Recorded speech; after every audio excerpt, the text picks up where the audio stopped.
कैसे हैं आप लोग? आई होप ठीक ही होंगे। तो हम लोग अपनी क्लास को स्टार्ट करते हैं।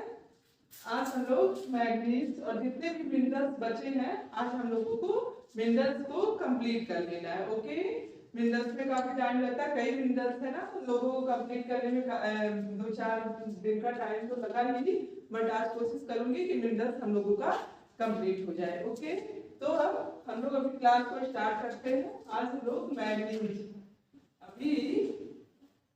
मैग्नीज के बारे में डिस्कशन करेंगे। ओके, मैग्नीज इसका संकेत क्या है? Mn। ये इसका संकेत है।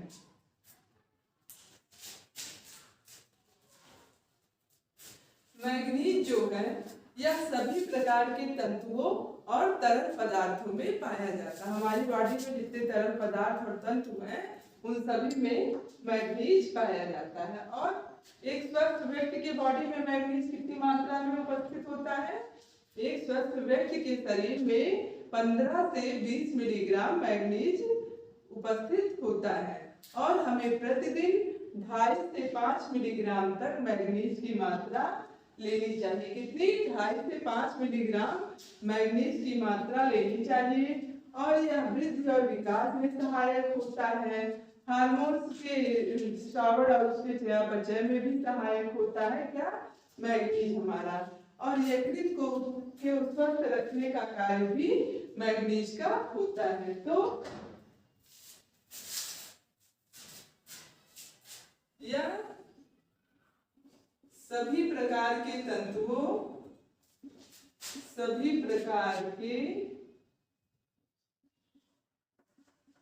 तंतुओं और तरल पदार्थों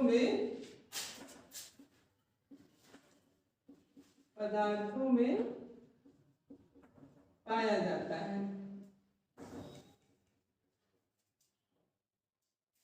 ओके, और यह हमारी बॉडी में कितनी मात्रा में उपस्थित होता है? 15 से 20 मिलीग्राम।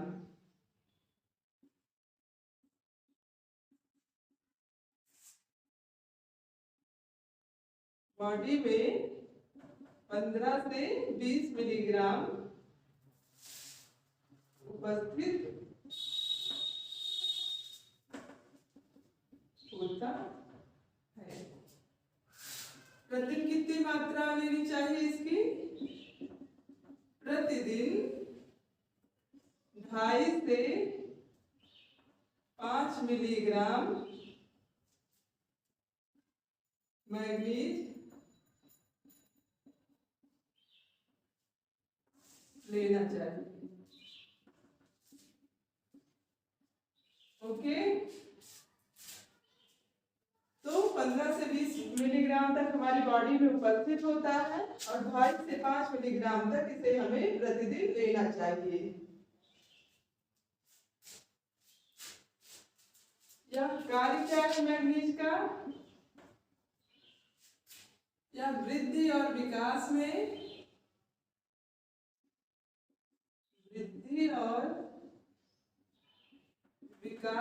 सहायक होता है।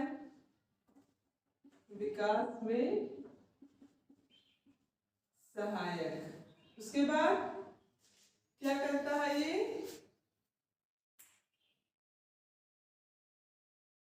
हार्मोन्स के स्रावण और चयापचय में सहायक है। हार्मोन्स के स्रावण व चयापचय में सहायक। और क्या हुआ? यकृत को स्वस्थ रखने का भी कार्य मैग्नीज करता है। यकृत को स्वस्थ रखना।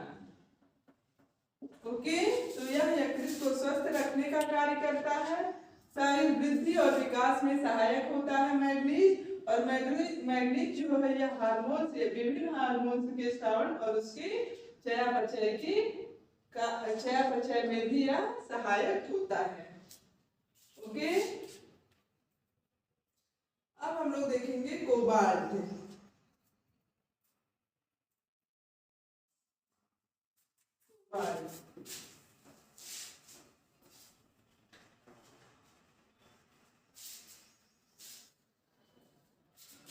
कोबाल्ट क्या है?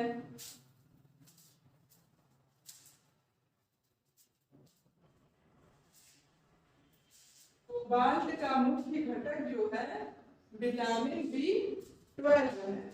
विटामिन B12 में यह 4% तक पाया जाता है। कोबाल्ट, ओके, इसका संकेत क्या है? CO। तो विटामिन B12 का यह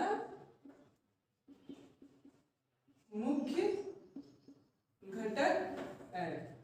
और विटामिन B12 में कोबाल्ट कितनी मात्रा में पाया जाता है? 4% तक कोबाल्ट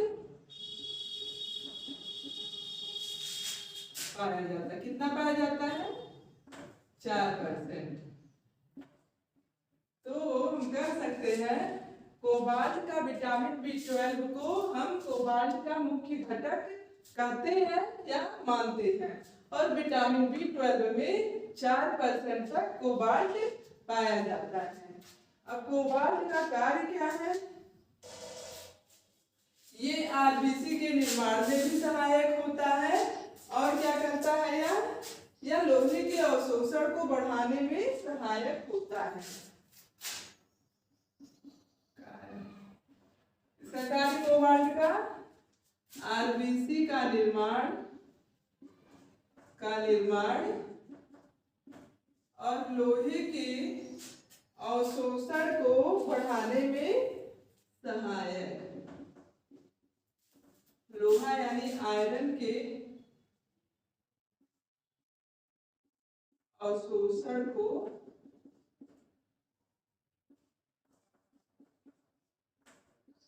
बढ़ाने में सहायक, ओके। और क्या करता है? ये जो है छोटी आंत में विटामिन B12 के संश्लेषण के लिए कोबाल्ट महत्वपूर्ण है। छोटी आंत में विटामिन B12 का संश्लेषण होता है। इसके संश्लेषण के लिए कोबाल्ट महत्वपूर्ण है। छोटी आंत में विटामिन B12 के संश्लेषण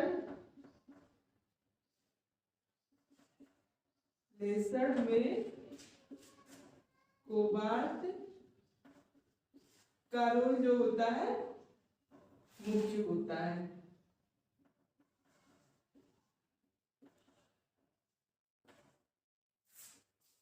तो छोटी आंत में विटामिन B12 के संश्लेषण में कोबाल्ट महत्वपूर्ण होता है। और यह आरबीसी के निर्माण का कार्य भी कोबाल्ट करता है। और लोहे के अवशोषण को बढ़ाने का कार्य कोबाल्ट करता है। इसका संकेत CO है। और यह इसका कोबाल्ट का मुख्य घटक विटामिन B12 है, ओके।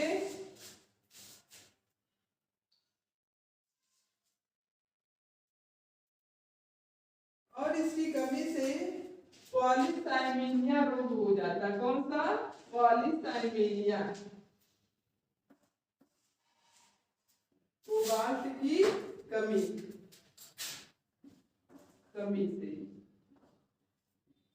पॉलीसाइमीनिया नामक रोग। कोबाल्ट की कमी से पॉलीसाइमीनिया नामक रोग हो जाता है। और शिशुओं में कंजस्टिव हृदयघात हाइपरप्लेसिया हो जाता है। कंजस्टिव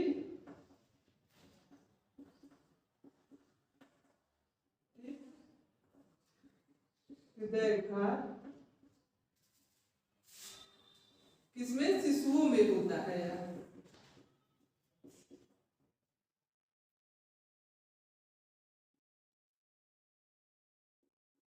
शिशुओं में कंजस्टिव हृदय घात हाइपरप्लेसिया हो जाता है। हाइपर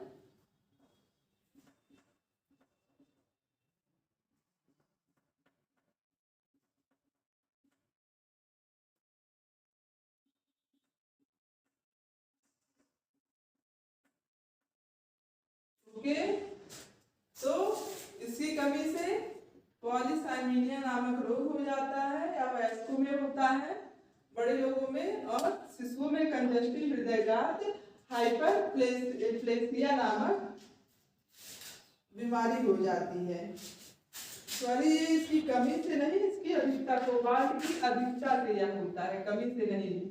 तो मैंने गलती लिख दिया, अधिकता।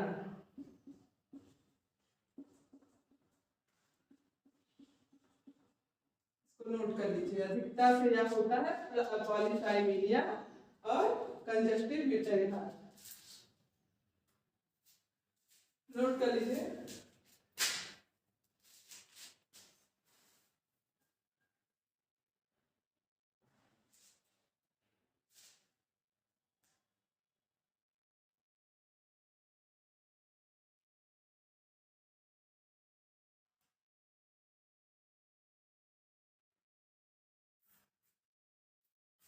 अब हम लोग क्रोमियम के बारे में देखेंगे। ये आपका कोबाल्ट हो गया, अब क्रोमियम।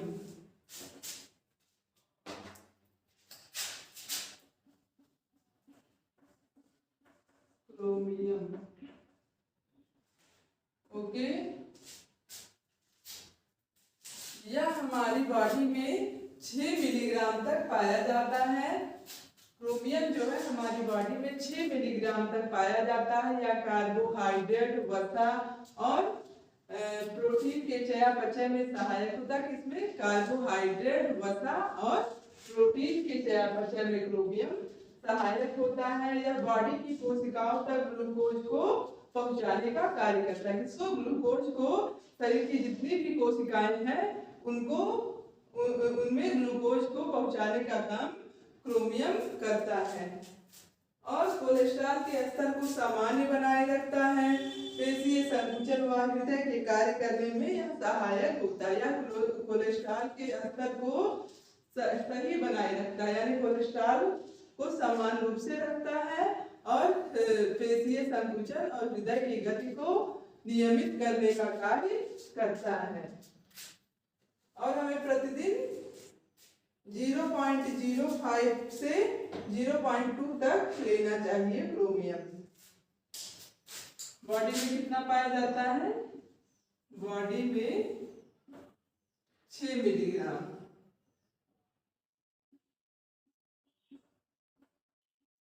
6 मिलीग्राम क्रोमियम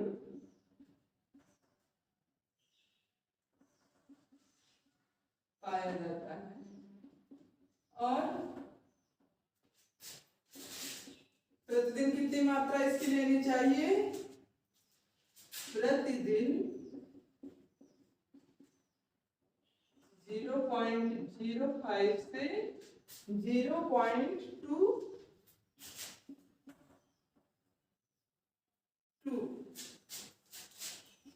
मिलीग्राम लेना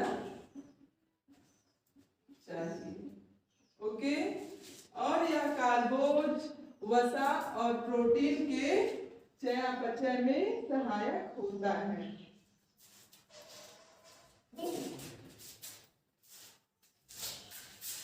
कार्बोज, वसा और प्रोटीन के चयापचय में सहायक होता है। सहायक। और यह हार्मोन्स, यह हमारे बॉडी में, बॉडी की कोशिकाओं तक बॉडी की कोशिकाओं तक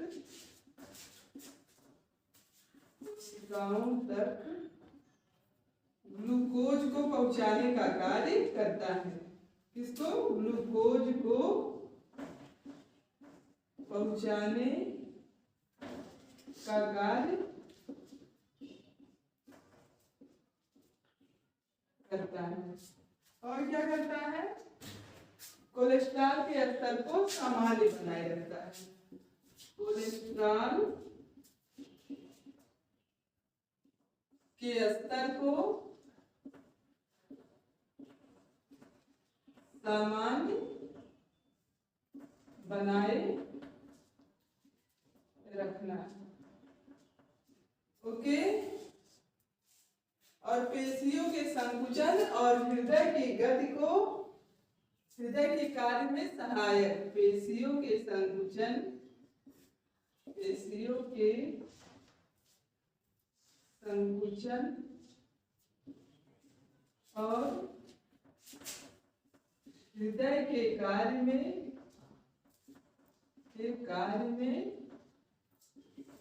सहायक।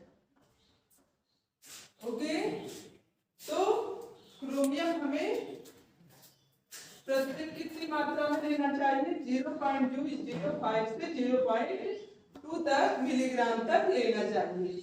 और हमारी बॉडी में 6 मिलीग्राम तक क्रोमियम उपस्थित रहता है। और यह कार्बोज, वसा, प्रोटीन के चयापचय में सहायक होता है। और यह बॉडी में कोशिकाओं तक ग्लूकोज को पहुंचाने का कार्य क्रोमियम करता है।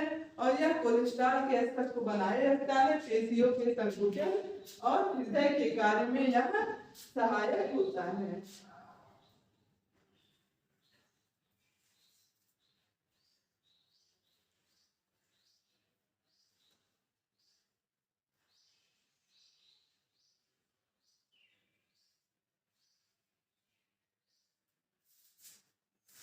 अब हम लोग वेनेडियम के बारे में देखते हैं। ये हमारा क्रोमियम हो गया। अब वेनेडियम।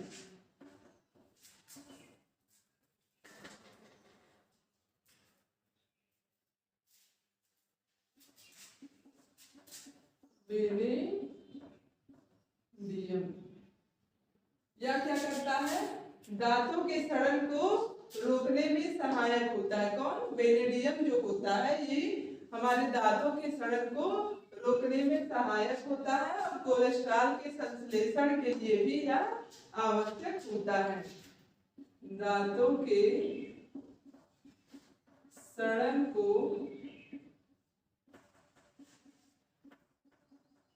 रोकने में सहायक कोलेस्ट्रॉल के संश्लेषण में, कोलेस्ट्रॉल के संश्लेषण में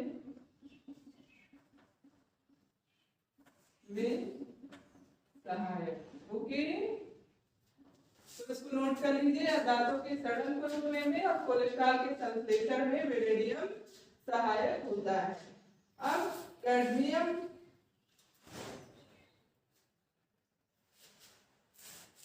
कैडमियम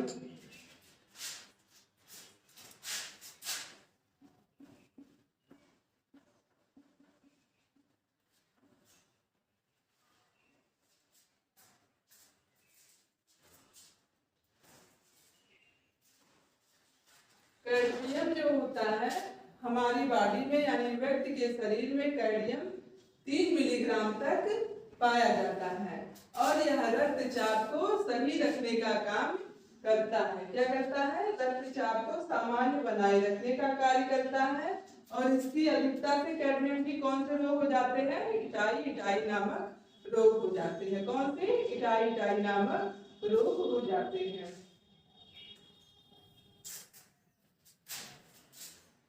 यह बॉडी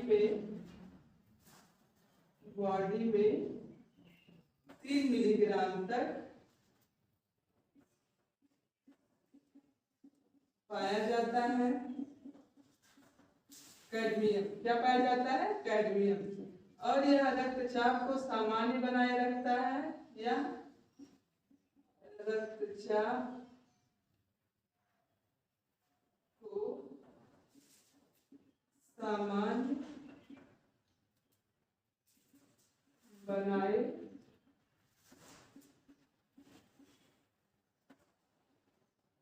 रखता है। रक्तचाप को सामान्य बनाए रखता है। इसकी अधिकता से इटाई टाई नामक रोग हो जाता है।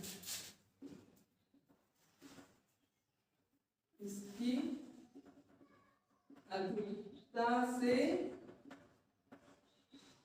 इटाई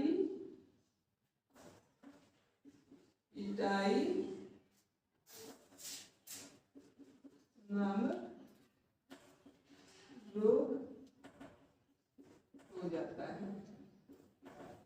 ओके, तो कैडमियम जो है 3 मिलीग्राम तक बॉडी में उपस्थित होता है। यह रक्तचाप को सामान्य बनाए रखता है और इसकी अधिकता से इटाई नामक रोग हो जाते हैं। इसको आप लोग नोट कर लीजिए, ये आपका मोस्ट इम्पॉर्टेंट है। ये क्वेश्चन एग्जाम में आते हैं, पूछे जाते हैं कि कैडमियम की अधिकता से कौन से रोग हो जाते हैं। तो आप बताएंगे कैडमियम की अधिकता से इटाई नामक रोग हो जाता है। इसको आप लोग मोस्ट इम्पॉर्टेंट नोट कर लीजिए। ओके, कि कैडमियम की अधिकता से कौन से रोग होते हैं, इसकी अधिकता से ये रोग हो जाते हैं। और पारा की अधिकता से कौन से रोग होते हैं, तो आप लोग को पता ही होगा। पारा की अधिकता से कौन से रोग होते हैं? मिनी मात्रा रोग हो जाता है। कौन सा? मिनी मात्रा। पारा की अधिकता से, इसको भी नोट कर लीजिए, पारा की अधिकता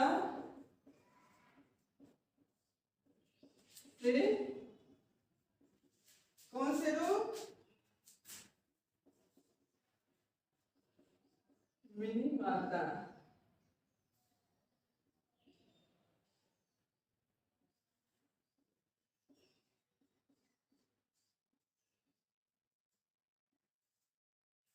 ये भी इम्पोर्टेंट है, पूछा जा सकता है या पूछा भी गया है कि पारा की अधिकता से कौन सा रोग होता है? मिनी मात्रा रोग। आपका ये क्वेश्चन जो है यूपी टेट में भी आ चुका है कि पारा की अधिकता से कौन सा रोग होता है।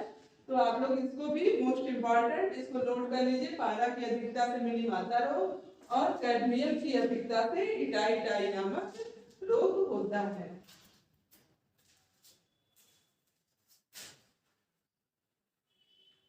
नोट कर लीजिए।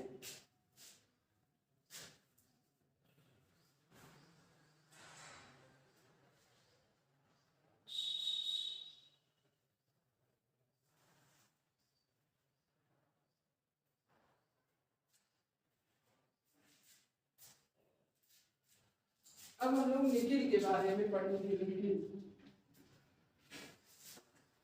अगर ना नोट कर पाए तो वीडियो को पॉज करके आप लोग नोट कर लीजिएगा।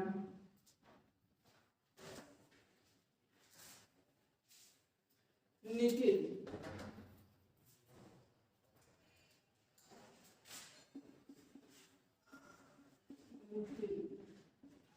इसका संकेत क्या है? Ni। तो ये क्या करता है? ये एंजाइम को सक्रिय करने का काम करता है। विभिन्न जो एंजाइम्स हैं हमारी बॉडी में, निकिल उनको सक्रिय रखने का काम करता है और त्वचा को स्वस्थ बनाए रखने का कार्य भी निकिल करता है। क्या करता है? एंजाइम्स को सक्रिय करने का काम, एंजाइम को सक्रिय करना और त्वचा के स्वास्थ्य के लिए महत्वपूर्ण, त्वचा के स्वास्थ्य के लिए महत्वपूर्ण होता है। ओके, और इसकी कमी से क्या देखने को मिलता है?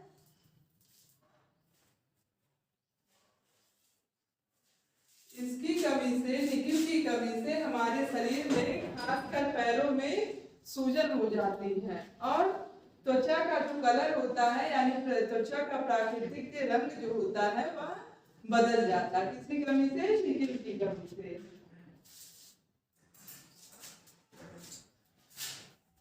कमी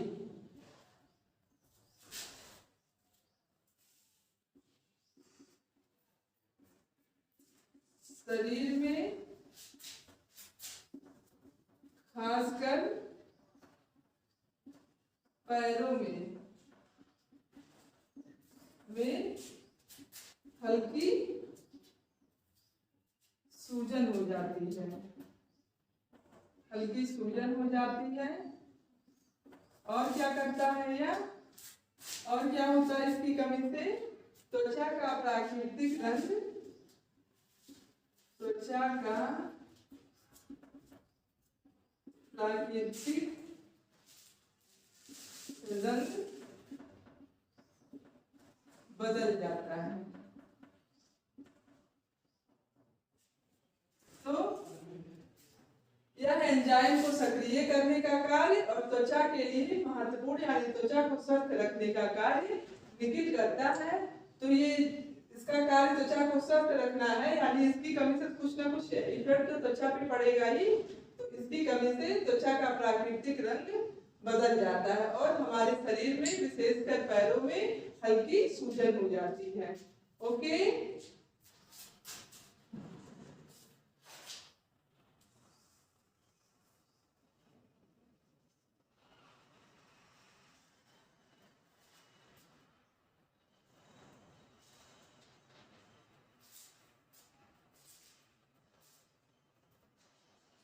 अब हम लोग सिलिकॉन के बारे में देखेंगे। किसके बारे में? सिलिकॉन।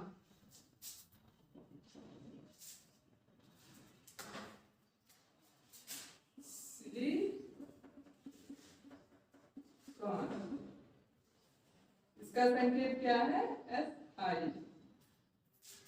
तो यह हड्डियों के खनिजीकरण के लिए आवश्यक होता है और क्या करता है? उपास्थि और संयोजी ऊतक जो है उनके निर्माण में यह सहायक होता है। क्या करता है?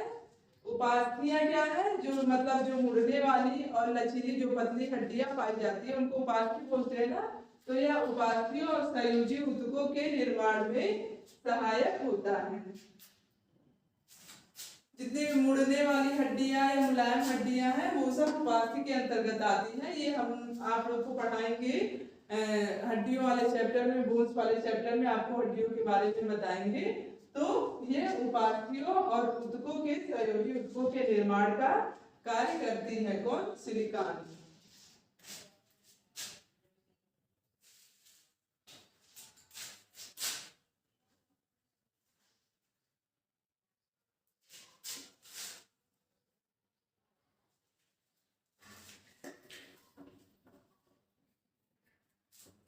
क्या?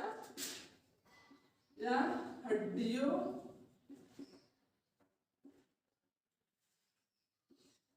के खनिजीकरण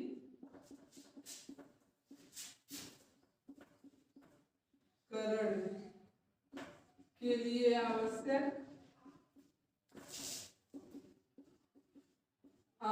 और क्या है? उपास्थियों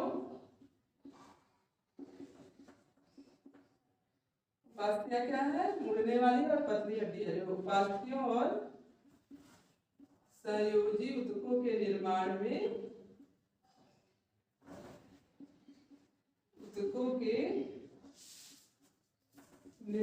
में सहायक।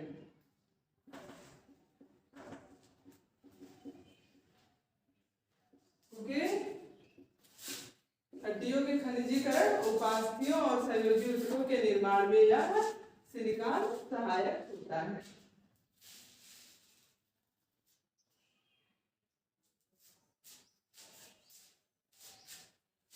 सेलेनियम।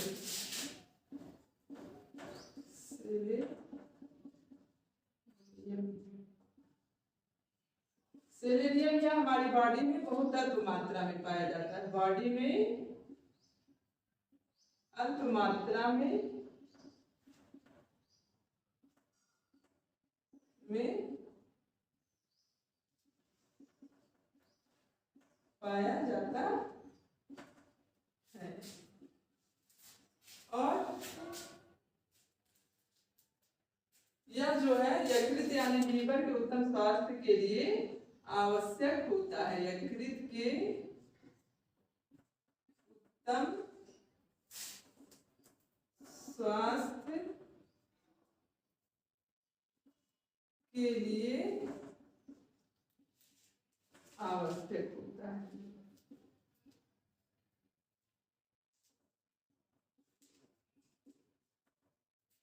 ओके,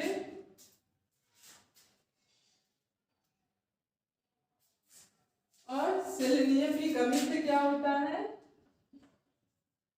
सेलेनियम की कमी से मांसपेशियों का क्षय होता है और सामान्य वृद्धि जो होती है वह रुक जाती है। मांसपेशियों का क्षय, मांसपेशियों का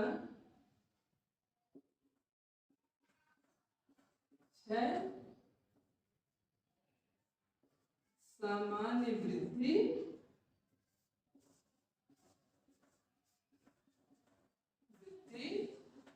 रुक जाती है। ओके, तो सेलेनियम की मात्रा हमारी बॉडी में बहुत कम पाई जाती है। यह हमारे लीवर के लिए, लीवर के उत्तम स्वास्थ्य के लिए बहुत ही महत्वपूर्ण होता है। और इसकी कमी से, सेलेनियम की कमी से मांसपेशियों का क्षय और सामान्य रूप से वृद्धि जो है वह रुक जाती है। ओके, आई बात समझ में?